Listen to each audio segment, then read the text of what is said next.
I was selling PlayStation 2s for double the money on eBay, and that's how I got connected with the CEO of Loud and Sony through that, and for the rest is history for me.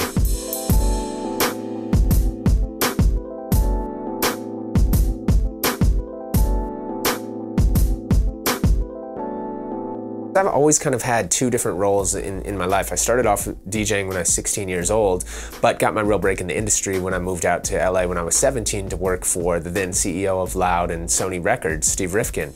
I ended up working for him and doing the business side of things for a few years. I mean, the traits that make a good DJ, number one is, at the end of the day, you can have all the technical skill in the world. It's all about communicating to an audience. It's really about, how you play the song at the right moment. I try to be always nice with everything that I do. So I think that kind of Midwestern and Minnesota nice has stuck with me. And as a kid, I'd always even ear hustle my parents to get what I wanted, and I was relentless when it came to when I found something, whether it was like a toy or whatever. I would never give in until I got what I wanted. And kind of the same thing happened even when I was in high school. I never wanted to work a real job. I couldn't imagine being at a McDonald's and just this is not for me. So I actually got my break that way.